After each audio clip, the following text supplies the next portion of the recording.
and I will share my screen.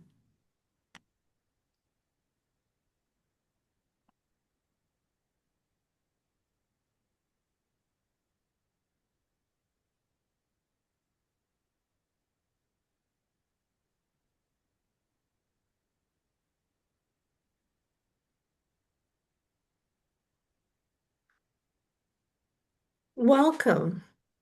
I'm so pleased that you're here to join me in focusing on the topic When Anger Heals, the hidden path to wholeness and inner power.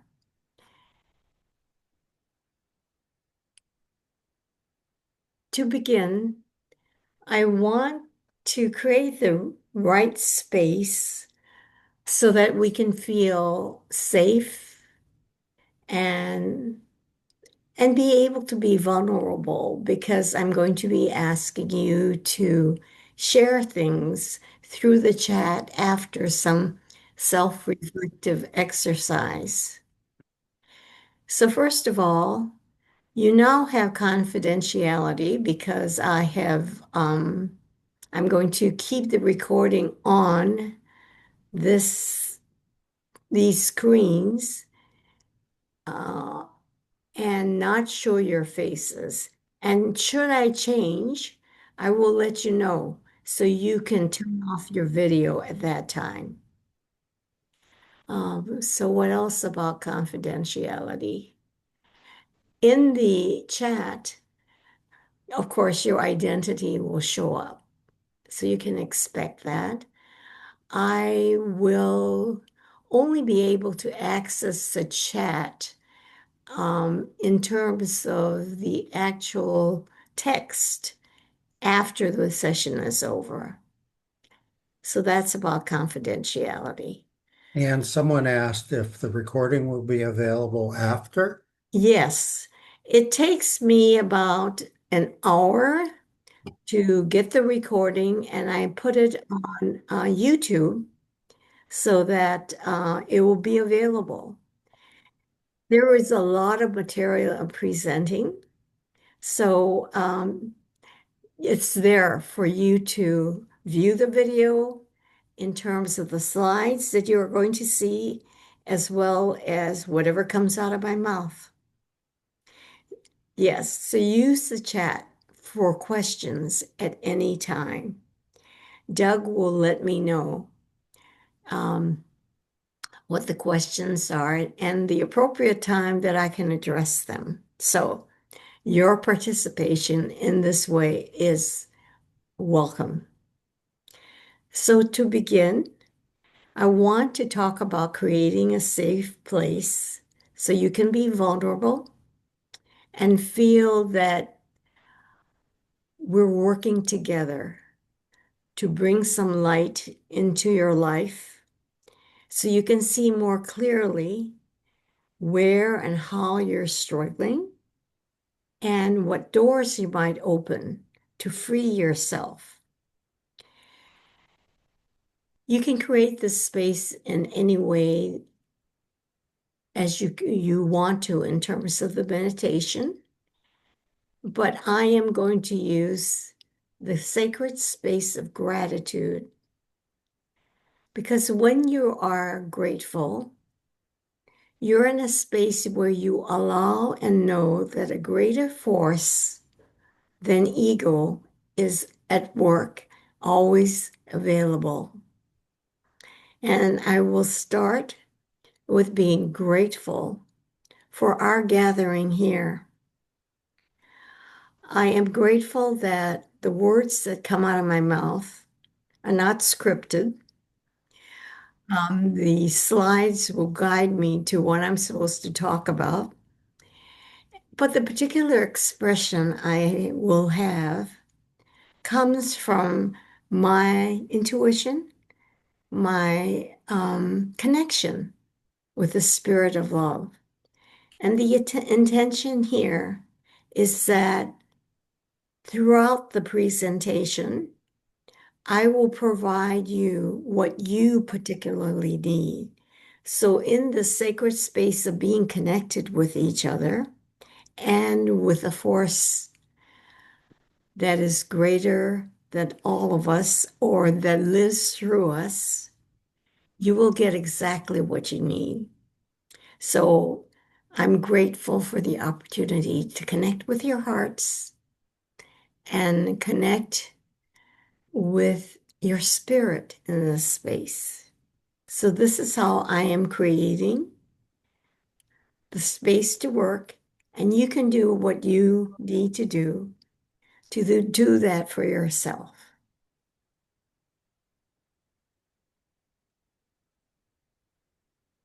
All right. So I want to tell you my official bio. My official bio, as you may have read, is that in 1981, I earned my PhD in clinical psychology and began work with clients.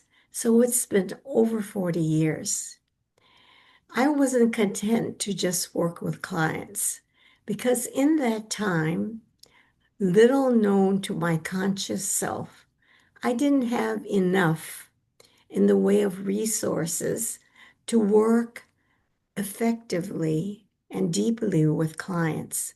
So I did a lot of searching, got certified as a healer in the Barbara Brennan School of Healing, learned hypnosis and light things through Chris Howard's neurological repatterning, learned things from Richard Bartlett in matrix energetics, so forth and so on.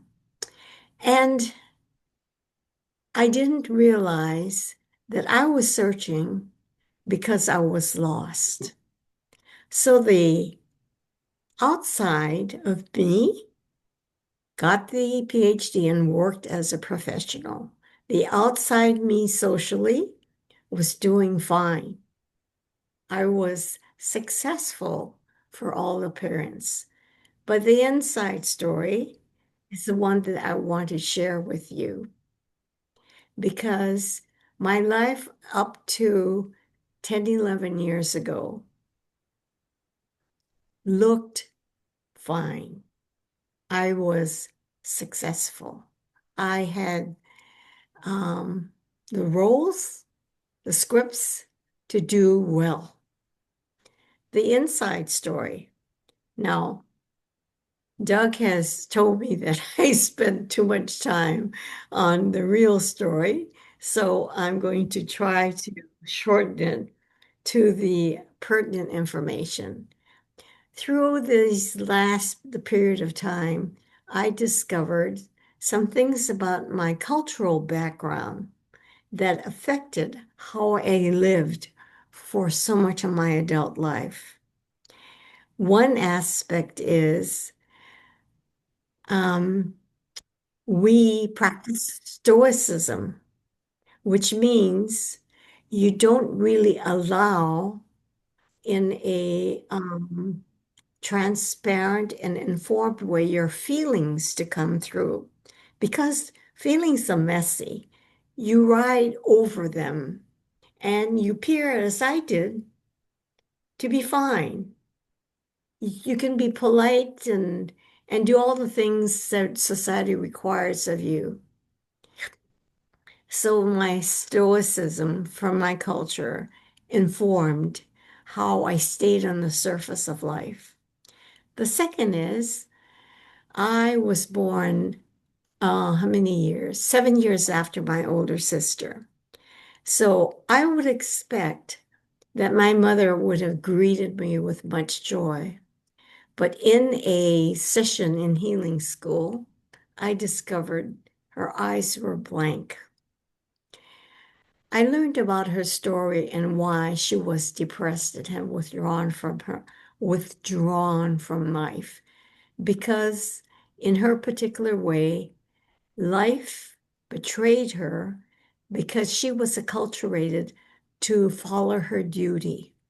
And with that, at about age 17, she had to leave the love of her life, return to her family, and become the oldest sister of a group of seven younger siblings.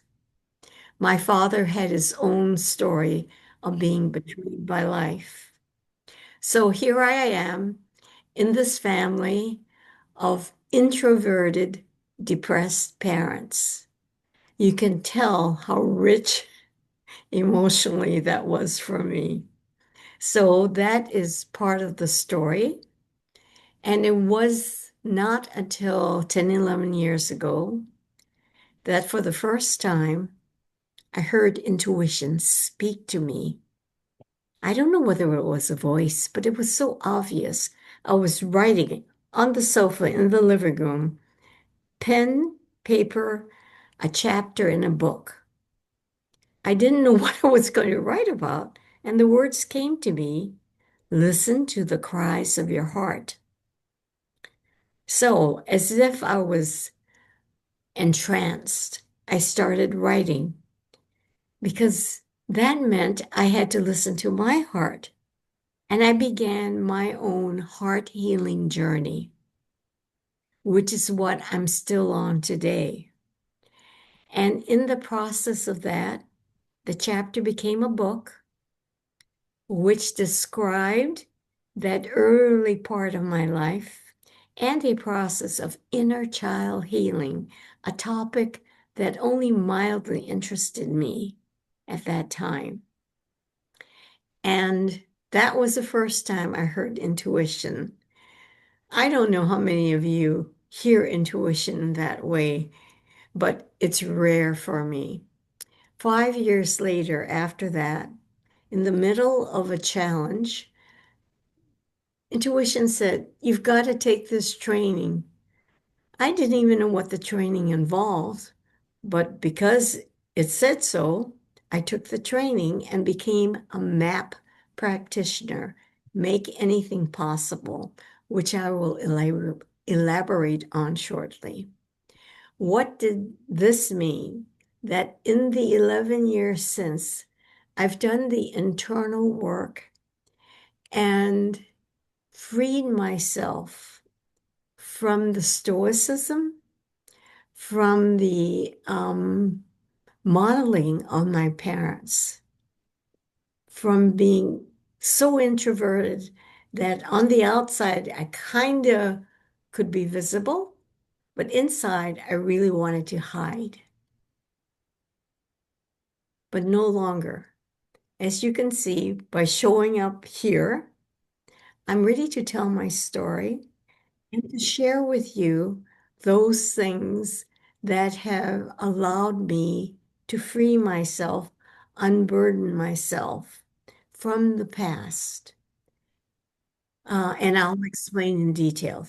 Okay, I think that is it. So I would like to hear from you in the chat. Say yes in the chat if you feel the outside you don't match the inside you. So Doug will look at the chat to see if there are people who are saying yes.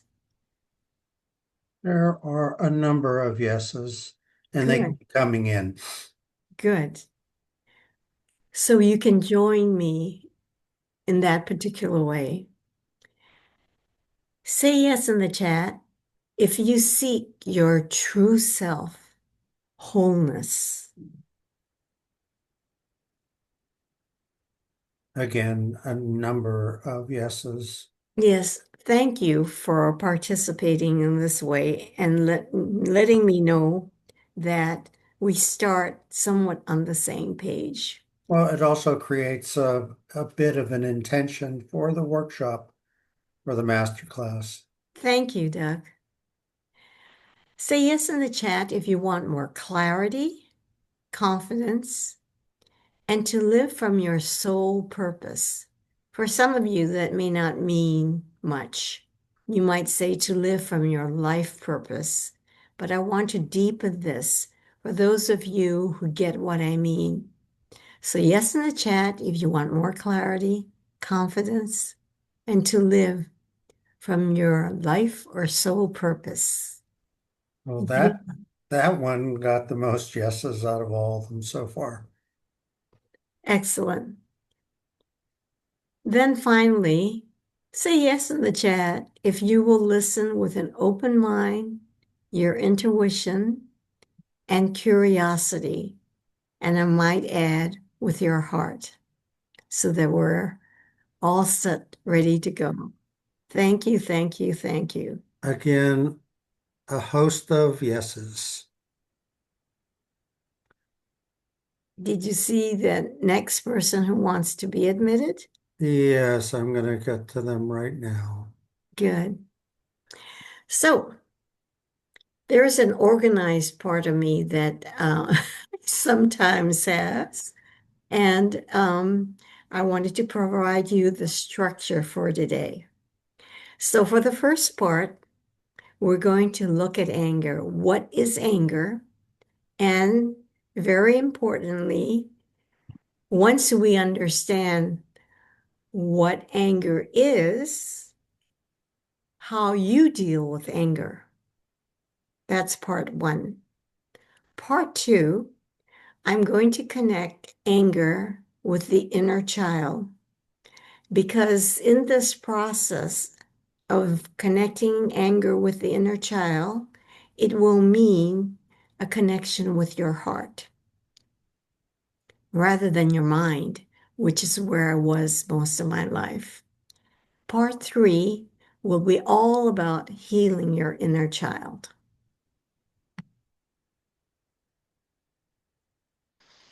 All right. So in section one, what is anger to you? I picked this picture of anger because I am expecting that anger isn't pretty. And I want to know for you to examine how you relate to anger now. Here is our first self-reflection exercise. So think about this. Anger in your family as you were growing up. Who was angriest? Who were the angry people around you? Who was hurt by someone's anger? Whose anger was allowed? Was yours? So as you look at these questions, what hit you?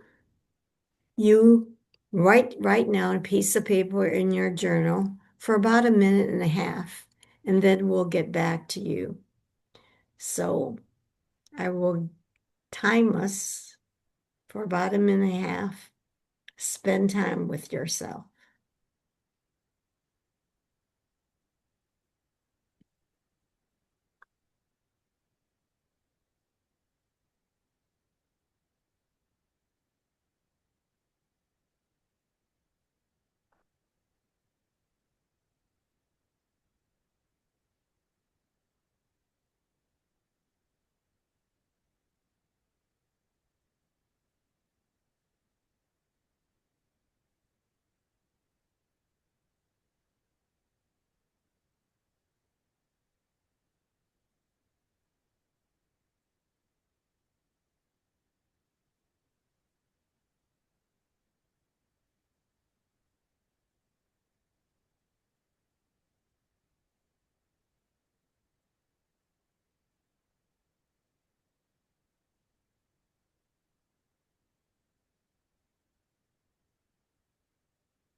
So I am going to stop now.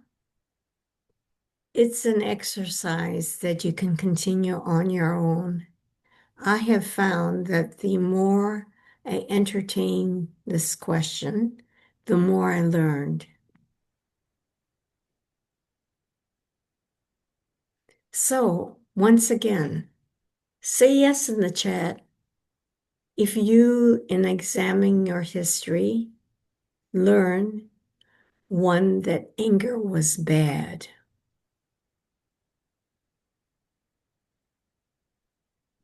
Yes, we're getting yeses. Thank you. Second, say yes in the chat if you learn you weren't allowed to be angry. You were told, keep your feelings to yourself. You're too much. You're supposed to be happy. Be happy. Don't be angry. Don't be a problem. Some yeses. Yes. And say yes in the chat if you were hurt by someone's anger.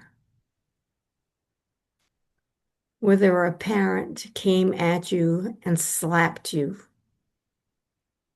or scolded you, or you saw that a parent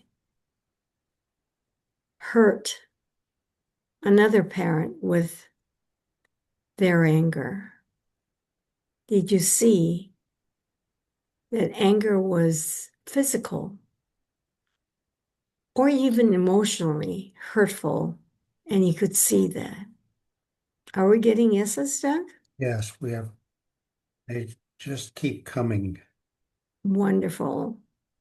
So And this, I have to share something that just occurred to me. yes, In my family, I always thought of my father as being angry because he acted out. But I realized in you asking the question that my mother was angry, but she expressed it by crying. yes. This is something important because when we talk about how anger is in us, how we feel it, women in us especially somehow cry when they're angry. And that can be pretty confusing, both to the person who witnesses it and for the person. You're crying, you don't realize you feel angry. And hopefully, I'll mention what I think the tears are about. Finally, say yes in the chat. Thank you, Doug. Say yes in the chat if you learn that anger scares you.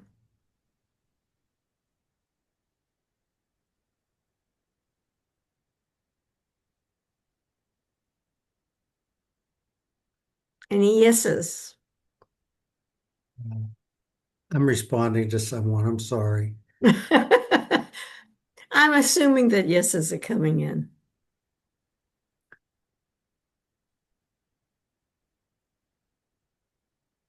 So I want to spend just a bit of time for you to reflect with me the nature of anger. How many can remember or even feel what the energy of anger is like? There's a lot of anger, energy. You can feel it sometimes in your body. Anger isn't quiet, it's dramatic if you allow to feel it. And when you see angry people, I think you can feel the energy they have it. For example, think about a bully and what a bully does. The energy he or she has to act and say things that are, next topic, aggressive. Anger has aggression. It's like wanting to strike or actually striking out. That's part of the anger. And the third thing that may not realize, at underneath the anger is pain. It's pain that's not expressed fully or felt fully, but is underneath the anger. You're angry, your parents are angry, People in the world are angry because they're in pain. And we can talk about this further.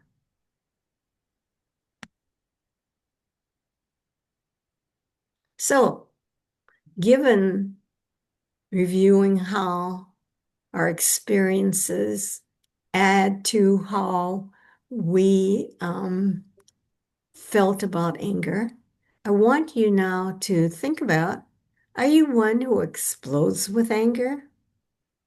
Are you one who stays away from angry people? Do you run from your anger? Do you deny your anger by suppressing or repressing your anger? This is where you feel kind of disturbed. You get the signs of anger and you turn away and you walk away acting like you don't know it's there. And there's a psychological mechanism where you all automatically put it into unconsciousness. So think about, do you have explosive anger? Do you run from anger, yours or other people? Or are you one of these people, like me, who repressed and suppressed your anger? I should have a yes in the chat about which one you choose. But let's see where we go with this. Oh no, we can move ahead. So this is the teaching point here. However you view anger, I want to suggest to you that the most therapeutic, helpful way is to see anger as a message from your heart. In fact, all emotions are messages from your heart, like sadness and fear. Anger has a quality that makes most people want to deny, not look at what's happening. What is it? Anger is no, my needs are not being met. So when you consider looking at anger as a message or no from your heart because your needs are not being met, you can turn and align yourself with your heart rather than your intellect. So when you don't have your anger, these are possible consequences. One, anger can manifest as depression, in that you bury anger, the energy that it takes to bury anger takes energy from living life. When you dampen the emotions, especially of anger, from your heart, it's a damper pedal, like playing the piano. It just isn't okay. Doug tells me that I froze.